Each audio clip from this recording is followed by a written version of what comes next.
इलाकों में इन दिनों मौसम सुहावना बना हुआ है, लेकिन लोगों के दिमाग में सवाल है कि दिल्ली में दिसंबर वाली ठंड कब पड़ेगी। आखिर ठंड न पड़ने से सेहत और देश की अर्थव्यवस्था को क्या नुकसान होगा, देखिए इस रिपोर्ट के जरिए।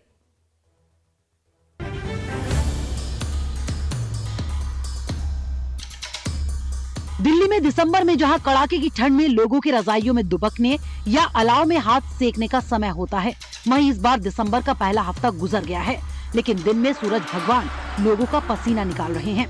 हालांकि मौसम विभाग ने गुड न्यूज देते हुए बताया कि दिल्ली एनसीआर में मौसम जल्द ही बदलने वाला है। दिसंबर महीने को शुरू हुए 6 दिन हो चुके हैं और अभी तक दिल्ली समेत उत्तर भारत में ठंड गायब है, या ये बोलें कि अच्छी खासी धूप दिल्ली में अभी भी खिली हुई है। अभी तक दिल्ली सहित पूरे उत्तर भारत में सर्दी ने जोर नहीं पकड़ा है। नवंबर का महीना भी सामान्य से अधिक गर्म महसूस हुआ और फिर उसके बाद दिसंबर भी सामान्य से अधिक गर्मी पड़ने की संभावना है। और इसी के लिए आज लाइव टाइम्स ने एक्सपर्ट से बात करी ताकि जान सके कि दिसंबर के महीने में क्या वेदर रहने वाला है और इससे क्या क्या नुकसान हो सकता है। आईएमडी की माने तो मैदानी और पहाड़ी इलाकों में 8 दिसंबर को एक वेस्टर्न डिस्टर्बेंस एक्टिव हो सकता है, जिससे देश के कुछ हिस्सों में बारिश होने के आसार हैं। इसके अलावा पहाड़ी राज्यों में बर्फबारी होने की संभावना है। अभी एक वेस्टर्न डिस्टर्बेंस आ रहा है जिसका प्रभाव 8 और 9 को रहेगा, जम्मू कश्मीर, हिमाचल, इवन उत्तराखंड। उसके साथ ही हमारा अनुमान है कि प्लेन्स में भी उसका थोड़ा बहुत लाइट रेनफॉल रहने का अनुमान है, स्पेसिफिकली पंजाब, हरियाणा, इन 2 राज्यों में रहेगा। तो उसके बाद क्या है कि जनरली जो हवाएं हैं वो हवाएं नॉर्थ वेस्टर्ली तो अभी भी आ रही हैं, फिर जनरली थोड़ा स्ट्रॉन्ग नॉर्थ वेस्टर्ली विंड आने का हमारा अनुमान है, जिसका कारण क्या है कि अभी तो आने वाले 2-4 दिनों में बहुत ज़्यादा वेरिएशन नहीं होगी, थोड़ा बहुत टेम्परेचर गिरेगा पंजाब, हरियाणा, एनसीआर, दिल्ली का 1-आधा डिग्री। उसके बाद जो वेस्टर्न डिस्टर्बेंस आता है तो टेम्परेचर थोड़ा बढ़ता है, उसके बाद ये टेम्परेचर्स 8-9 के बाद गिरने का अनुमान है।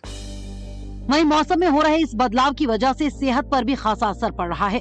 लोगों में सर्दी, खांसी और बुखार की समस्या देखी जा रही है। इसके साथ ही अर्थव्यवस्था पर भी असर पड़ रहा है। तो इसका जो स्वास्थ्य पे प्रभाव है, जैसे मैंने कहा, बैक्टीरियल और वायरल जो रोग हैं वो अगर तापमान देखिए बहुत कम हो जाता है तो बहुत सारे बैक्टीरिया वायरस स्वतः समाप्त हो जाते हैं। और आपने देखा भी है कि डेंगू जो है नवंबर से कम होते होते जनवरी, फरवरी, मार्च तक कम रहता है। उसके बाद जैसे जैसे गर्मी फिर बढ़ती है तो मच्छर पनपने लगते हैं, तो फिर इसकी बढ़ोतरी हो जाती है। तो मैं समझता हूँ कि स्वास्थ्य पे भी इसका असर पड़ रहा है, पर्टिकुलरली ख़ास तौर से ये जो हमारे वायरल और बैक्टीरियल रोग हैं उन पे बहुत असर पड़ता है। ठंड क्योंकि प्रॉपर नहीं पड़ रही है तो इसलिए फसलों के लिए ये अच्छा नहीं है, क्योंकि फसलों का जो है वेदर के साथ बहुत लिंक होता है। अगर वेदर प्रॉपर नहीं है तो फसलें बीजना या उसके बाद फसलों का पकना उस तरीके से नहीं हो पाता।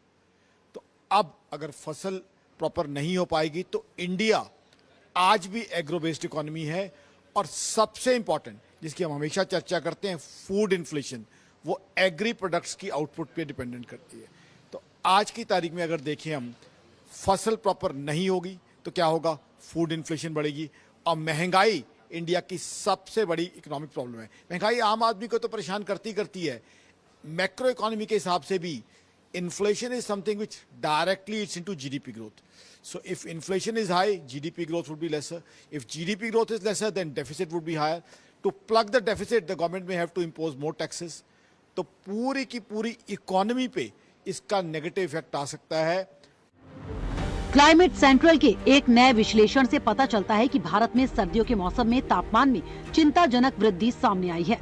जहां एक तरफ पूरे देश में सर्दियां पहले से गर्म हो रही हैं, वहीं तापमान बढ़ने की दर में भी अलग अलग प्रवृत्ति दिखाई दे रही है। इसी कारण उत्तर भारत में वसंत ऋतु के दिनों के घटने का संकेत मिलता है। इसके पीछे वसंत ऋतु की अवधि फरवरी-अप्रैल के बीच तापमान में सामान्य से ज्यादा बढ़ोतरी होना है। लाइव टाइम्स के लिए वीडियो जर्नलिस्ट विक्रम और संदीप के साथ प्रियंका दुआ की रिपोर्ट। मुख्यमंत्री सामूहिक विवाह योजना के अंतर्गत वाराणसी में आयोजित 401 जोड़ों का विवाह समारोह में